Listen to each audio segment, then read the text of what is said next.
We just take a moment to say that I am not in a nightgown, active wear, housewear, while he does circles around me.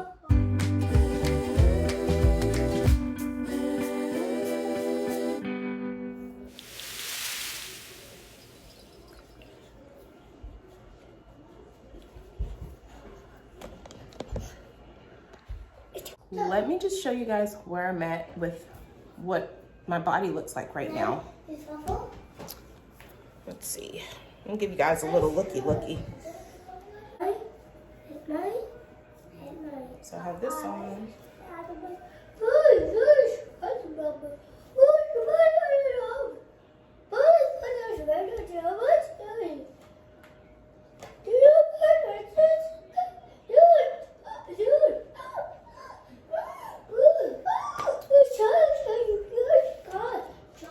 That's where I'm at right now.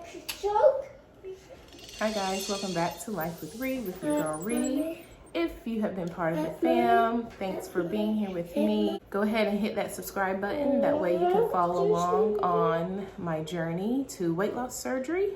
I am still in the very beginning stages. I go to my first nutrition class, which I will do a video about that on Wednesday. In today's video, I wanted to share some of the things that I have been doing or will be doing very soon to help me prepare myself for surgery. I really want to try to make myself as much as prepared as I can before surgery. That way, when I have to transition, it's not so hard on me. So anything that I can do to make that transition easier, I am doing it. I'm gonna try to do it and try to just, learn the new lifestyle now before surgery so that after surgery, it will be easier. Okay, so the first one is cutting caffeine, number one. So caffeine, it dehydrates you. It makes you lose water, right? So once you have surgery, it is all about getting those fluids in. So caffeine, limiting your caffeine, cutting out caffeine is going to be a must. It definitely, the first 30 days from what I read, that you want to make sure you limit your caffeine. Could be more, could be longer. Let me know in the comments below if your doctor told you a specific amount of time before you can start introducing caffeine back into your diet. So I drink coffee every morning, and not just a little cup. Sometimes they're big cups, just depending on the moods, but it's just 1 cup a day. If I don't drink it, I do tend to get headaches. So I am trying to wean myself off of it, and I'm just doing it in baby steps. So I'm gonna be drinking coffee every other day instead of every day. And I'm also going to be making the cup size smaller. After every other day, I will work towards cutting that even more, maybe every 2 days, things like that. So my body can get used to not having that caffeine, and then hopefully, I won't need it and I will not have the headaches anymore. So if you are a coffee person and you drink a cup or 2 a day, then this will be a great thing for you to start doing before surgery. Go ahead and changing that up so that it won't be so drastic after surgery. The next thing I'm doing is not drinking while eating. After surgery, you can drink 30 minutes before your meal, and then you have to wait 30 minutes after. No drinking while eating. I love to drink while I eat, okay? It just helps with the process of getting that food down. So I am going to start waiting until after I eat to have something to drink. If you're like me and you like to drink while you're eating, you might want to go ahead and practice this too, because it's actually a lot harder than you think. Because after you chew food and you swallow your food, you're gonna wanna take a sip. But none of that after surgery, so go ahead and practice that now. The next thing is chewing up your food. I was counting my chews before food started going down, and you guys, it was literally maybe like 5 chews before I started swallowing. I know good and well my food is not chewed up very well after 3 to 5 chews. Taking smaller bites and chewing up my food. I think they recommend at least 30 chews before swallowing, because you want to make sure it's at a really good mush before you swallow it, because our stomachs are going to be so tiny. So you want to make sure that you are chewing up your food really good. These things seem simple, but they're actually harder than you think, because it takes practice to not let food go down before you chew it up really well. So I find it easier to take smaller bites and count your chews. And 30 times is a lot. It is a lot. But your food is well chewed. So again, if you're like me, test yourself. When you eat your food, take a bite and see how many times you chew before food starts to go down. You will be surprised at how you do not really chew up your food. Like, I was really wowed at, like, my food is really not chewed up. So test yourself and see where you're at. You might be better than me.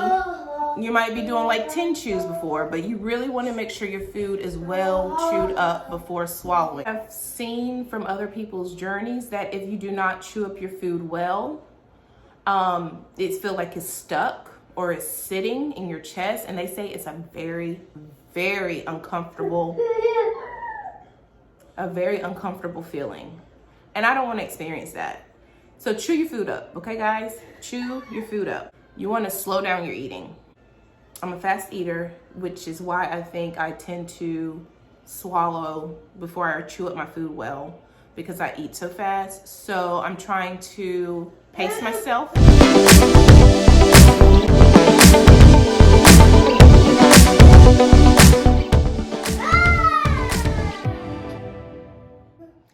Leva, if you can relate, okay? Mom life. Just let me know if you can relate. So slowing down will help with the chewing process. And it will also allow you to actually really get in tune with your fullness cues, because you do not want to overeat, and you can overeat by one bite. So you want to make sure you slow it down when you're eating, and once you're satisfied, full, you want to go ahead and stop. The last thing I can do to help prepare myself for post-op is to use different oils on your skin. A bio oil and a vitamin E oil was recommended to me by one of my friends who just had the sleeve back in February, and she recommended these two oils to me. I will put the links in the description box if you guys want to check them out. The reviews are really good. They're on Amazon.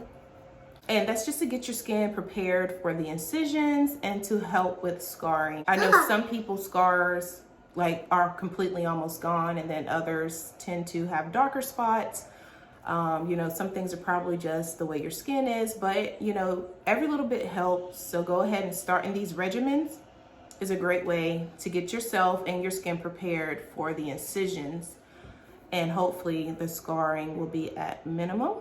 So these are the things that I have started or going to start. Pretty sure that after I have my nutrition class on Wednesday, I will learn some more things that I need to go ahead and start doing now before surgery, and I will come back and share those things. But I'm really just trying to get myself the best prepared as possible, because I know it's going to be a lifestyle change, and I know it's going to be a lot that I'm going to have to do differently. So I really want to make that transition easier for me so that I am not traumatized after surgery. I hope that these help if you are starting the journey, or if you are in the process. Maybe some of these things you can use. If you do other things that are helping you, please let me know in the comments, what are some things that you did or are doing to help better prepare yourself for post-op. I would love to hear it. Thank you guys so much for watching.